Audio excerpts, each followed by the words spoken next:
গত 16টি বছরে হাসিনা উন্নয়নের নামে হাজার হাজার কোটি টাকা কিন্তু বিদেশে পাচার করে নিয়েছিল। আর 2024 সালের 5ই আগস্টের পর যখন অন্তর্বর্তীকালীন সরকার ডক্টর ইউনূসের যে ক্ষমতায় আসেন, সংস্কার কিন্তু একদিনে সম্ভব নয়, সংস্কার 1 বছরেও সম্ভব নয়, আমাদের সময় দিতে হবে। আমরা দেশকে স্বাধীন করেছি, একটা কথা আছে যে স্বাধীনতার চেয়ে স্বাধীনতা রক্ষা করা খুব কঠিন। আমাদেরকে একটু ধৈর্য ধরতে হবে, কারণ ধৈর্যের ফল ভালো হয়। এই জন্য আমরা সংস্কারের জন্য একটু টাইম দেব, এরপর সুষ্ঠু নির্বাচনের মাধ্যমে আমরা গত বছর যাদের ডাকে সাড়া দিয়ে আপনারা মাঠে নেমেছিলেন জীবনের মায়া না করে, সেই সমন্বয়কদের বা সেই কিছু কিছু মানুষের নামে এখন আমরা দেখছি যে চাঁদাবাজির অভিযোগ উঠছে, এইগুলো আপনাকে একটু কষ্ট দেয় কিনা বা এইগুলোকে কিভাবে দেখেন?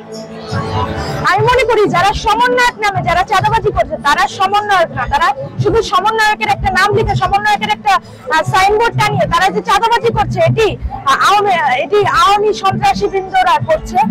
এই যারা সমন্বয়ক ছিল, যারা সামনের সারিতে যুদ্ধ করে আহত হয়েছিল, নিহত হয়েছিল, তাদের নামকে বিকৃত করার জন্য তারা এই সমন্বয়ক নাম ভাঙিয়ে তারা এই চাঁদাবাজি নামে অভিযোগ উঠছে। তাদেরকে কিন্তু যারা মূলধারার সমন্বয়ক ছিল তাদের সাথে অনেকটা ঘনিষ্ঠতা দেখা যাচ্ছে। তো এইগুলো আপনাদের যারা মাঠে থেকে যারা আন্দোলন করেছিলেন তাদেরকে এইগুলো একটু কষ্ট দেয় কিনা?